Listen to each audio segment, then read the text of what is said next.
बिस्मिल्लाहिर्रहमानिर्रहीम। मेरा नाम है रुबाब और आज का जो हमारा टॉपिक है वो है सेल मेम्ब्रेन। लेकिन सेल मेम्ब्रेन को स्टार्ट करने से पहले अगर हम थोड़ा रीकैप कर लें तो मैंने प्रीवियस में पढ़ाया था आपको सेल वॉल। सेल वॉल क्या थी, उसकी कंपोजिशन पढ़ी, उसका स्ट्रक्चर हमने पढ़ा, उसकी लेयर्स के बारे में पढ़ा और हमने उसके बेसिक फंक्शंस पढ़े। जो आज का हमारा टॉपिक है वो है cell membrane. So let's start. Cell membrane को स्टार्ट करने से पहले हम पढ़ लेते हैं कि मेम्ब्रेन क्या है। मेम्ब्रेन जो होती है ना वो कवर करती है पूरे के पूरे सेल को। इसके अलावा सेल के अंदर जितनी भी ऑर्गेनेलीज होती हैं ना उनको भी इसने कवर किया होता है, जैसे कि mitochondria, Golgi bodies, nucleus, ribosome etc। जितनी भी ऑर्गेनेलीज होती हैं इन सब को मेम्ब्रेन ने कवर किया होता है। इसकी एग्जांपल मैं एक घर की लूँगी। देखिए, जब हम कोई रूम्स बनाते हैं तो रूम्स बना के हम उसके गिर्द चार दीवारी बना देते हैं। ये जो चार दीवारी हम बनाते हैं तो ये एक मेम्ब्रेन होती है। सेल में हम उसको मेम्ब्रेन कहते हैं, लेकिन हम घर की जब हम बात करते हैं तो वो हमारी चार दीवारी कहलाती है। लेकिन देखें, जब हम चार दीवारी बना लेते हैं तो चार दीवारी बनाने का भी कोई मकसद होता है ना। अब हम इसका काम पढ़ लेते हैं कि मेम्ब्रेन एक्चुअली काम क्या करती है। देखिए, अल्लाह पाक ने दुनिया में कोई भी चीज़ फालतू में नहीं पैदा की। अब इस मेम्ब्रेन का भी बेसिक काम है। देखिए, जिस तरह से हम अपने घर की चार दीवारी बना लेते हैं और उसी चार दीवारी के अंदर रहना शुरू कर देते हैं, ऐसा तो नहीं होता ना कि हमने चार दीवारी बना ली और घर के बाहर जाके रहना स्टार्ट कर लिया, वहीं पे सोते हैं, वहीं पे खाते हैं, वहीं पे उठते हैं और बैठते हैं। ऐसा तो नहीं होता ना। सेम इसी तरह से ये जो मेम्ब्रेन है ना, ये घर की चीज़ों को, ये सेल के अंदर की चीज़ों को ये सेल के अंदर ही रखती है और ये सेल के बाहर की चीज़ों को सेल के बाहर रखती है। पहला इसका मेन काम ये है। नंबर 2 कि ये सिर्फ सिलेक्टेड मॉलिक्यूल्स को या सिलेक्टेड कंपोनेंट को अंदर आने देती है। देखिए, घर की एग्जाम्पल भी ना एक मेम्ब्रेन किसी है, एक सेल किसी है। हम जानते हैं कि हमारे रिलेटिव्स कौन हैं, हमारे हमसाए कौन हैं, हमें घर में किन को लाना चाहिए, किन को नहीं लाना चाहिए। इसी तरह से मेम्ब्रेन भी यही काम करती है कि ये सिलेक्टेड मटेरियल को अंदर आने देती है। अगर हम खुदा न खास्ता किसी ऐसे पर्सन को अंदर आने दें जिनको हम जानते ही ना हो, तो वो हमारे लिए डेंजर हो सकता है ना। कुछ भी कर सकता है, वो हम पे अटैक भी कर सकता है, इवन कि कुछ भी हो सकता है। इसी तरह से जो मेम्ब्रेन है ना, ये जो फॉरेन पार्टिकल होते हैं, ये जो जरासीम होते हैं ना, इनको अंदर नहीं आने देती, इनको ये रोके रखती है। अगर खुदा न खास्ता ये हमारी बॉडी में आ भी जाएं तो क्या होता है, तब हम पे बीमारी का अटैक हो जाता है, तब हम बीमार हो जाते हैं। इसके अलावा इसका एक और मेन फंक्शन जो है वो है शेप मेंटेन करना। ये सेल के अंदर की जो जितनी भी ऑर्गेनेलीज है ना उनको शेप देती है। इसके अलावा ये सेल को भी शेप देती है। ये तो हमने पढ़ा कि मेम्ब्रेन एक्चुअली क्या है। अब हम अपने मेन टॉपिक की तरफ आते हैं जो कि है सेल मेम्ब्रेन। सेल मेम्ब्रेन को ना प्लाज्मा मेम्ब्रेन भी बोला जाता है।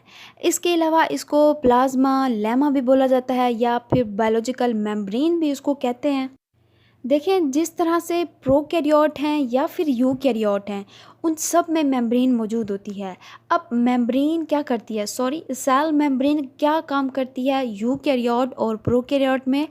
याद रखें कि यूकैरियोट वो जो मल्टीपल सेल के ऊपर कंसिस्ट करते हैं और जबकि प्रोकैरियोट वो जो वन सेल के ऊपर कंसिस्ट करते हैं। सेल मेम्ब्रेन ने प्रोकैरियोट और यूकैरियोट का जो साइटोप्लाज्म होता है ना, उसको इसने कवर किया होता है। अब बात आ जाती है साइटोप्लाज्म की। सब जानते हैं साइटोप्लाज्म क्या है। साइटोप्लाज्म एक जेल लाइक फ्लूइड होता है जो कि सेल के अंदर ही होता है। जब हम सेल मेम्ब्रेन की बात करते हैं तो फ्लूइड मोज़ेक मॉडल हम इसको एक्सप्लेन करते हैं, लेकिन फ्लूइड मोज़ेक मॉडल एक हिस्ट्री है। इससे पहले साइंटिस्ट ने सेल मेम्ब्रेन के बारे में क्या क्या कहा था वो हम डिस्कस कर लेते हैं थोड़ा, ताकि आपको पता चले कि फ्लूइड मोज़ेक मॉडल अब का जो रीसेंट मॉडल है उसकी फ़ाइनल शेप क्या है और जो पहले के मॉडल साइंटिस्ट देते रहे हैं वो शेप क्या थी। सबसे पहले जो मॉडल आया था वो था Overton model of plasma membrane. अब इस मॉडल ने क्या कहा था? इस मॉडल ने कहा था कि ये जो सेल मेम्ब्रेन है ये लिपॉइड्स होती है, मीन कि ये लिपिड और सिर्फ कोलेस्ट्रॉल की बनी होती है। उसने सिर्फ कहा था कि लिपिड और कोलेस्ट्रॉल की, उसने कहीं पर भी प्रोटीन का जिक्र नहीं किया, उसने कहीं पर भी कार्बोहाइड्रेट का जिक्र नहीं किया। सो ये भी रिजेक्टेड रही थी। नंबर 2 पे आती है कि एक साइंटिस्ट थे जिनका नाम था आइवरिंग लैंगम्योर। उन्होंने मोनोलेयर दिया था, monolayer model of plasma membrane. उन्होंने बोला कि इसमें सिर्फ फॉस्फोलिपिड की लेयर होती है, जो कि बाद में ये भी रिजेक्टेड हुई क्योंकि ये अनकम्प्लीट है, कोई इन्फॉर्मेशन ये सही तरह से किसी भी लिहाज से नहीं दे सकती थी, तो ये रिजेक्टेड हुई। और जो थर्ड पर आती है वो थे गॉल्टर एंड ग्रेंटल। उन्होंने कहा था कि ये जो प्लाज्मा मेम्ब्रेन है सिर्फ प्रोटीन बाइलेयर की बनी है, इसमें सिर्फ प्रोटीन की 2 लेयर हैं। यहाँ पे उन्होंने किसी भी चीज़ का जिक्र नहीं किया, ना लिपिड का किया, ना और ही इस तरह की कार्बोहाइड्रेट का किया, इन्होंने सिर्फ प्रोटीन का कहा। सो ये भी रिजेक्टेड थी क्योंकि ये मॉडल भी अनकम्प्लीट था। बाद में एक और मॉडल आया जिसका नाम था यूनिट मेम्ब्रेन मॉडल। इसमें 3 लेयर का जिक्र किया गया। फर्स्ट लेयर जो थी वो प्रोटीन की थी, सेकंड नंबर पे जो थी वो लिपिड की थी, और फिर जो अंदर की तरफ थी वो भी प्रोटीन की थी। सो ये भी रिजेक्टेड था क्योंकि फ्लूइड मोज़ेक मॉडल में जो सेल मेम्ब्रेन थी वो लिपिड बाइलेयर है, ना कि प्रोटीन बाइलेयर। ये तो हमने शॉर्टकट में इसकी सारी की सारी इन्फॉर्मेशन हमने डिस्कस कर ली। अब हम अपने मेन टॉपिक की तरफ चलते हैं। सो लेट्स स्टार्ट। हम जानते हैं कि प्लांट्स और एनिमल्स दोनों में मेम्ब्रेन होती है, लेकिन प्लांट में ये जो सेल मेम्ब्रेन है ये नंबर के लिहाज से दूसरे पर होती है, और जबकि जो ये एनिमल में होती है सेल मेम्ब्रेन तो ये फर्स्ट लेयर होती है, आउटर बाउंड्री होती है। होती दोनों में है लेकिन सिर्फ इसकी नंबरिंग का फ़र्क होता है। सेल में बहुत सारा मटेरियल होता है, उसमें न्यूक्लियस भी होता है, उसमें ऑर्गेनेलीज भी होती हैं, उसमें फ्लूइड भी होता है जिसको हम साइटोप्लाज्म कहते हैं।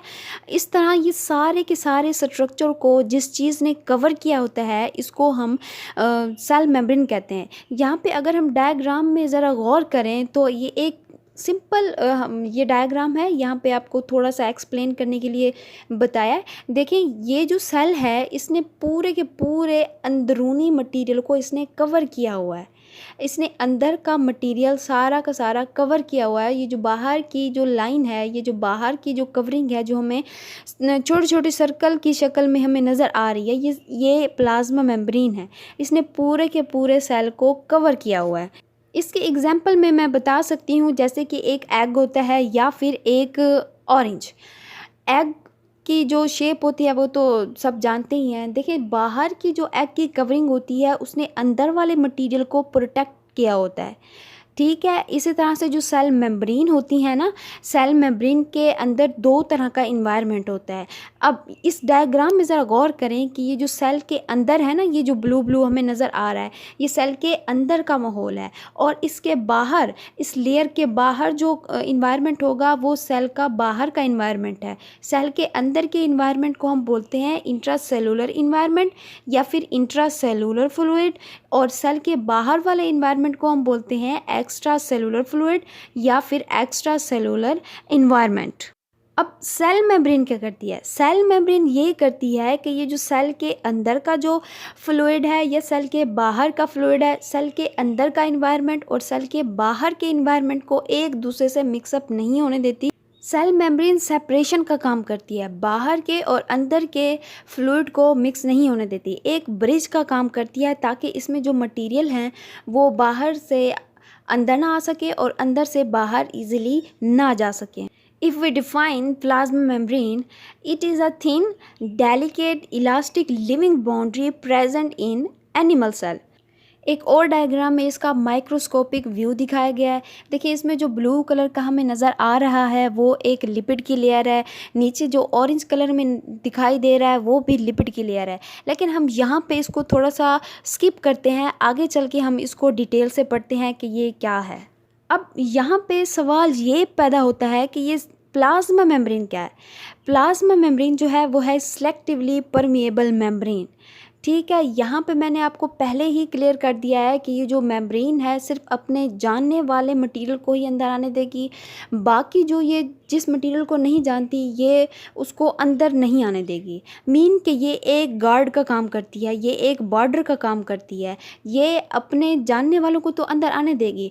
ये इसके पास जिस जिस मटेरियल की लिस्ट होगी कि इसने किस मटेरियल को अपने अंदर आने देना है वो तो अंदर आने देगी, लेकिन जिसकी परमिशन इसको नहीं होती कि इनको अंदर नहीं आने देना, सो ये उनको अंदर नहीं आने देती। ये तो हमने पढ़ लिया कि सेल मेम्ब्रेन क्या है और करती क्या है। अब हम इसकी कंपोजिशन पढ़ लेते हैं कि ये किन किन चीज़ों से बनी है। फर्स्ट ऑफ ऑल ये लिपिड, प्रोटीन और कार्बोहाइड्रेट से बनी है। लिपिड की जो क्वांटिटी होती है वो इसमें 40% होती है, प्रोटीन जो होती हैं वो इसमें 50% होती हैं, और जो कार्बोहाइड्रेट होती हैं वो इसमें 1 to 10% बनाते हैं। बात करें लिपिड की तो लिपिड जो है वो 40% होती है, जैसे कि बात कर ली हमने, लेकिन इसकी 2 टाइप होती हैं। नंबर 1 फास्फोलिपिड और कोलेस्ट्रॉल, ये लिपिड हैं जो कि सेल मेम्ब्रेन में पाई जाती हैं। और प्रोटीन होती है, इसमें प्रोटीन जो है वो 50% होती हैं, और ये भी 2 टाइप की होती हैं।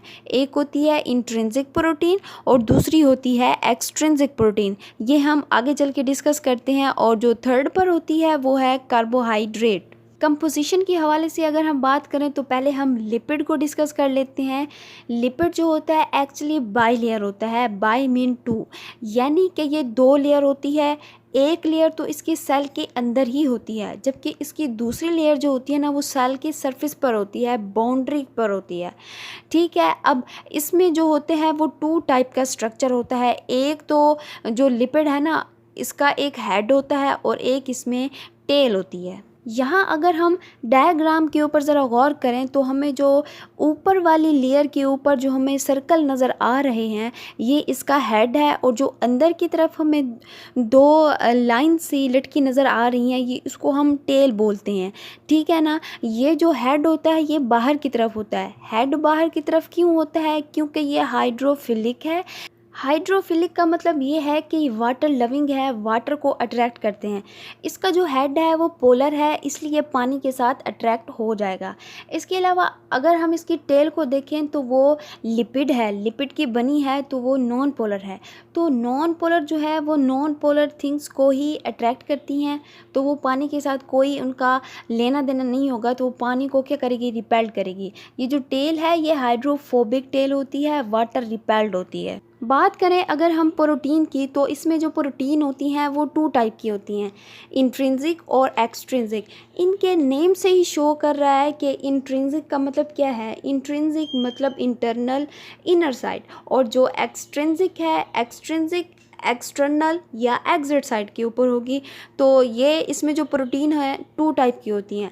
अगर हम यहाँ पे डायग्राम के ऊपर ज़रा गौर करें तो मैंने यहाँ पे मेंशन भी कर दिया है सर्कल लगा के, ये जो प्रोटीन, ये जो बड़े वाली प्रोटीन है ना ये प्लाज्मा मेम्ब्रेन के अंदर होगी। ये दोनों लेयर्स को इसने सराउंड किया होगा, तो ये इसकी इंट्रिंसिक प्रोटीन होगी। और जबकि एक्सट्रिंसिक प्रोटीन वो होगी जो लिपिड बाई लेयर के ऊपर होगी। ठीक है, इसके ऊपर ये मौजूद होगी, तो हम इसको बोलते हैं एक्सट्रिंसिक प्रोटीन। अब बात करते हैं हम कार्बोहाइड्रेट की। कार्बोहाइड्रेट की भी 2 टाइप्स हैं। ठीक है, नंबर 1 इसका है ग्लाइकोप्रोटीन, नंबर 2 इसकी है ग्लाइकोलिपिड। यहाँ पे अगर देखें डायग्राम को ज़रा गौर से देखें, ये जो लिपिड बाइलेयर की जो सरफेस है इसके ऊपर जो एक्सट्रिंसिक प्रोटीन है, अगर एक्सट्रिंसिक प्रोटीन के साथ कार्बोहाइड्रेट आके अटैच होगी तो हम इसको बोलेंगे ग्लाइकोप्रोटीन, क्योंकि ये प्रोटीन के साथ मिली है तो ये ग्लाइकोप्रोटीन बना देगी। इसके अलावा ये अगर कार्बोहाइड्रेट ये लिपिड के हेड के साथ अगर आकर ज्वाइन होगी, अगर आकर मिलेगी, तो इसको हम बोलते हैं ग्लाइकोलिपिड। अगर देखा जाए तो प्लाज्मा मेम्ब्रेन में जो कार्बोहाइड्रेट है उसकी अमाउंट है तो थोड़ी, लेकिन ये काम बहुत बड़ा करती है। ये क्या काम करती है? ये एक्चुअली आइडेंटिफिकेशन करती है। अब आइडेंटिफिकेशन किस चीज़ की करेगी? आइडेंटिफिकेशन उस फॉरेन एंटीजन की करेगी, उस जरासीम की करेगी जो हमारी बॉडी के बाहर होगा या हमारी बॉडी के अंदर दाखिल हो भी गया तो ये सिग्नल प्रोवाइड करेगी हमारे ब्रेन को, ठीक है। तो ये क्या करेगी? आइडेंटिफिकेशन का काम करेगी। कोई फॉरेन पार्टिकल अंदर आ गया तो ये उसको किल करने में, उसको रिकॉग्नाइज करने में आया कि ये हमारी बॉडी का अपना सेल है या कोई फॉरेन पार्टिकल है, तो ये उसकी रिकॉग्निशन में हेल्पफुल होगी। यहाँ पे एक सवाल है कि सेल मेम्ब्रेन और प्लाज्मा मेम्ब्रेन में क्या फ़र्क है? देखिए, सेल मेम्ब्रेन उसको बोलेंगे जब हम बात करते हैं तमाम सेल की मेम्ब्रेन की, तो हम उसको सेल मेम्ब्रेन बोलेंगे। लेकिन जब हम बात करते हैं सिर्फ आउटर मेम्ब्रेन की, सेल के सिर्फ आउटर मेम्ब्रेन की जब हम बात करते हैं तो हम उसको प्लाज्मा मेम्ब्रेन बोलते हैं। अब हम चलते हैं इसके फ्लूइड मोज़ेक मॉडल की तरफ। फ्लूइड मोज़ेक मॉडल जिन्होंने प्रपोज़ किया था वो थे सिंगर निकोलसन। 1972 में उन्होंने ये मॉडल पेश किया था। उन्होंने बोला था कि ये जो सेल मेम्ब्रेन है ना, ये लिपिड बाइलेयर है और इसमें जो मॉलिक्यूल होते हैं वो एम्बेडेड होते हैं। कौन से मॉलिक्यूल? प्रोटीन के मॉलिक्यूल। प्रोटीन के मॉलिक्यूल इसमें एम्बेडेड होते हैं और इसमें प्रोटीन ऐसे होती है जैसे एक सी में कोई आइस क्यूब फ्लोट कर रही हो या कोई बोट फ्लोट कर रही हो। अब हम चलते हैं इसके फंक्शंस की तरफ, लेकिन फंक्शन को डिस्कस करने से पहले इसके जो कंपोनेंट हैं जो कि सेल मेम्ब्रेन को बनाते हैं, जैसे कि लिपिड हो गया, कार्बोहाइड्रेट होगी और जो इसमें प्रोटीन है, ये भी अपना अपना काम करते हैं। बेसिक फंक्शंस के अलावा इनका भी अपना अपना रोल होता है सेल मेम्ब्रेन में। सो वो थोड़ा सा हम डिस्कस कर लेते हैं, बाद में हम इसका थोड़ा बेसिक फंक्शन पढ़ लेंगे। हम पहले पढ़ लेते हैं लिपिड को। लिपिड इसमें 2 टाइप के हैं, एक है फास्फोलिपिड और दूसरा है कोलेस्ट्रॉल। जो फास्फोलिपिड है ना, वो 40% बनाते हैं प्लाज्मा मेम्ब्रेन का। और हमें पता है कि ये जो प्लाज्मा मेम्ब्रेन है ये लिपिड बाइलेयर की होती है, इसलिए इसमें क्या है, 2 लेयर होती हैं। अब ये जो फास्फोलिपिड है ना, ये बेसिक कंपोनेंट होता है लिपिड का।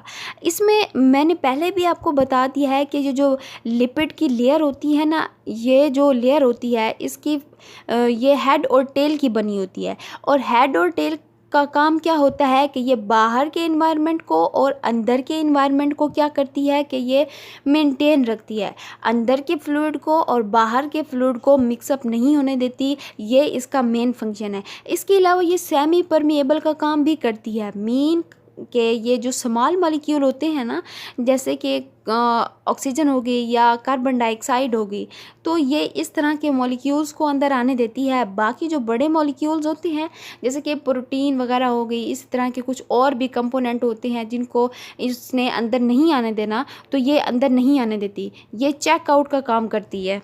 बात करते हैं कोलेस्ट्रॉल की। कोलेस्ट्रॉल भी एक लिपिड है, फास्फोलिपिड है। तो ये इसका काम क्या होता है? इसका काम ये होता है कि ये जो सेल मेम्ब्रेन है ना, इसको ये रिजिड बनाता है, इसको ये स्टेबिलिटी प्रोवाइड करता है। अब बात करते हैं प्रोटीन की।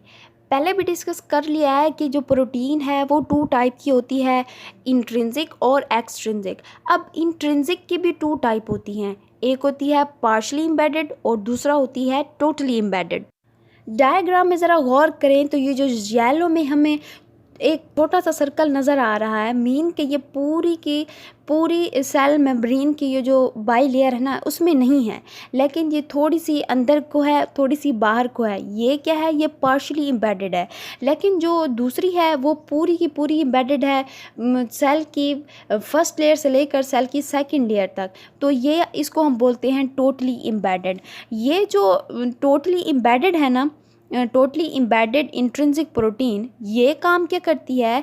इनके ज़रिए से ना मटेरियल बाहर से अंदर की तरफ आते हैं और अंदर से बाहर की तरफ जाते हैं। ये जो टोटली एम्बेडेड प्रोटीन है एक्चुअली ये काम करती है चैनल्स का, टनल्स का। इसके ज़रिए से क्या होता है कि मटेरियल्स की ट्रांसफॉर्मेशन होती है, आते जाते रहते हैं। और जो ये एक्सट्रिंसिक प्रोटीन होती है ये सेल की सरफेस के ऊपर होती है। अब इसका क्या काम है? ये एंजाइम का काम करती है, ये सेल को शेप देती है। इसके अलावा ये जो बाहर के जो सारे के सारे रिएक्शन हो रहे होते हैं ना, ये उसको मेंटेन करती है। ये तो हमने कंपोनेंट के फंक्शंस पढ़ लिए जो कि सेल मेम्ब्रेन को बनाते हैं और इस की मदद करते हैं। अब हम सेल मेम्ब्रेन का बेसिक फंक्शन पढ़ लेते हैं कि ये बेसिकली क्या क्या फंक्शन परफॉर्म करती है सेल के अंदर। सेल मेम्ब्रेन का जो पहला काम है वो है ट्रांसपोर्ट ऑफ मटेरियल। इसका मतलब ये है कि ये जो सेल मेम्ब्रेन है ना, ये सेल के अंदर और सेल के बाहर जो मटेरियल होंगे उनकी एक्सचेंजिंग होगी, ये सारा का सारा काम ये करती है। इसके अलावा जो दूसरे नंबर पर आता है ये क्या है, परमिएबल मेम्ब्रेन है, डिफरेंशियली परमिएबल मेम्ब्रेन है। ये सिर्फ सेलेक्टिवली सब्सटेंस को पास थ्रू करती है, ठीक है ना। ये पहले से इसके पास सब्सटेंस क्या होंगे, सिलेक्टेड होंगे। ये उन सब्सटेंस को अंदर आने देगी जिनकी लिस्ट होगी इसके पास, बाकी को ये अंदर नहीं आने देगी। इसके अलावा ये मेंटेनेंस ऑफ कंसंट्रेशन ग्रेडियंट का काम करती है। इसका मतलब ये है कि अगर सेल के बाहर कुछ मटेरियल ज़्यादा हो गया है तो वो सेल के बाहर के इन्वायरमेंट से लेके वो सेल के अंदर ले आती है, और अगर ये सेल के अंदर अगर कोई मटेरियल ज़्यादा हो गया है तो ये सेल के बाहर ले आती है। मीन कि ये अंदर और बाहर दोनों जो इन्वायरमेंट होगा ना, सेल के बाहर का और सेल के अंदर का, ये दोनों को मेंटेन करती है। ये कंसंट्रेशन ग्रेडियंट का काम करती है। इसका मोस्ट और इम्पोर्टेंट काम जो अब हम पढ़ने जा रहे हैं वो है passive transport, diffusion, active transport, endocytosis और एक्सोसाइटोसिस। देखिए, अगर हम बात करें अनइक्वल डिस्ट्रीब्यूशन की, प्लाज्मा मेम्ब्रेन में कभी कभार जो मटेरियल है वो आउटसाइड की तरफ ज़्यादा हो जाता है, कभी जो है वो अंदर की तरफ ज़्यादा हो जाता है। इस तरह से ये जो डिस्ट्रीब्यूशन होती है ना, अनइक्वल होती है। मीन के ये तो नहीं होता कि बाहर में जितने मॉलिक्यूल हैं वही मॉलिक्यूल उतने ही तादाद में अंदर हैं, ऐसा नहीं है। तो ये जो कंसंट्रेशन होती है ये अप एंड डाउन होती रहती है। इस तरह की अनइक्वल डिस्ट्रीब्यूशन की वजह से ना जो कंडीशन पैदा होती है उसको पैसिव ट्रांसपोर्ट और डिफ्यूजन बोलते हैं। अब डिफ्यूजन क्या है, यहाँ अगर हम डायग्राम के ऊपर ज़रा गौर करें तो उन्होंने डिफ्यूजन को ज़रा एक्सप्लेन किया हुआ है। यहाँ पे वो दिखा रहे हैं कि ये जो मॉलिक्यूल हैं एरिया ऑफ हायर कंसंट्रेशन से एरिया ऑफ लोअर कंसंट्रेशन की तरफ जा रहे हैं। कैसे जा रहे हैं, ईजिली जा रहे हैं, ना तो वो कोई चीज़ यूज़ कर रहे हैं और ना तो वो किसी चीज़ को सपोर्ट कर रहे हैं। वो आसानी से अंदर भी आ रहे हैं और आसानी से बाहर भी जा रहे हैं। तो ये इसकी डिफ्यूजन हुई। साथ में इसका जो शो कर रहा है वो है फैसिलिटेटेड डिफ्यूजन। इसमें वो दिखा रहे हैं कि मॉलिक्यूल हायर से लोअर की तरफ आ तो रहे हैं लेकिन वो किसी चीज़ का यूज़ कर रहे हैं। वो क्या यूज़ कर रहे हैं, वो प्रोटीन के मॉलिक्यूल को यूज़ कर रहे हैं, वो प्रोटीन के चैनल को यूज़ कर रहे हैं ताकि इसकी मदद से वो अंदर और बाहर जा सकें। प्रोटीन का क्यों यूज़ कर रहे हैं, क्योंकि कुछ मॉलिक्यूल्स होते हैं ना वो थोड़े बड़े होते हैं साइज़ में, तो उनके लिए उनको गुजरने के लिए तो किसी ख़ास चीज़ की ज़रूरत पड़ेगी ना, उसको बाईपास की ज़रूरत पड़ेगी ना, तो वो प्रोटीन का यूज़ करते हैं ताकि वो इसके ज़रिए से सेल के अंदर और बाहर आ जा सकें। अब हम बात करते हैं एक्टिव ट्रांसपोर्ट की।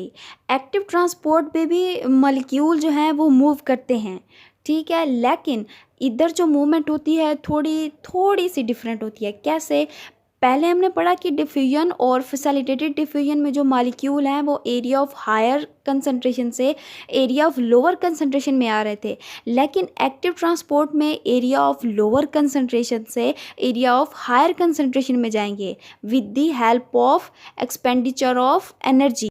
अब बात करते हैं हम एंडोसाइटोसिस की। एंडोसाइटोसिस क्या है, एंडोसाइटोसिस ये है कि फूड को इनटेक कर लेना, किस तरह से, मेम्ब्रेन की फोल्डिंग करके ताकि वो वैक्यूल बनाए, वैक्यूल बनाने के बाद वो मटेरियल को अंदर की तरफ भेज दे। एंडोसाइटोसिस 2 टाइप की होती है, फेगोसाइटोसिस और पिनोसाइटोसिस। फेगोसाइटोसिस में क्या होगा, अगर कोई सॉलिड पार्टिकल आ गया तो वो उसको इनगल्फ कर लेगी तो ये फेगोसाइटोसिस हो जाएगा। पिनोसाइटोसिस में क्या होता है कि ये अगर कोई फ्लूइड है तो ये उसको ड्रिंक कर लेगी। ये इसकी 2 टाइप होगी। अब है एक्सोसाइटोसिस। एक्सो मीन एग्जिट करना, ठीक है। अब इसमें क्या होगा कि अगर सेल के अंदर कोई भी ऐसा मटेरियल जो कि वेस्ट में हो, जो कि फालतू में बन रहा हो, तो अब ये सेल मेम्ब्रेन क्या करेगी, सेल मेम्ब्रेन उसके गिर्द क्या बनाएगी, वेजिकल बनाएगी। ये वेजिकल मूव करके उसकी सरफेस के करीब आएगी। जब ये सरफेस के करीब आएगी तो ये जो इसकी फोल्डिंग की हुई है ये ऊपर एक तरफ से ये क्या होगी, ओपन हो जाएगी। जब ये ओपन होगी उसमें जो मटेरियल होगा, वेस्ट मटेरियल होगा, यो वो बाहर की तरफ क्या हो जाएगा, मूव कर जाएगा। इस तरह से इसमें एंडोसाइटोसिस और एक्सोसाइटोसिस होती है। ये तो था आज का हमारा लेक्चर। उम्मीद करती हूँ कि आपको समझ आ गई होगी। So keep yourself safe. मिलते हैं नेक्स्ट लेक्चर में। अल्लाह हाफिज़।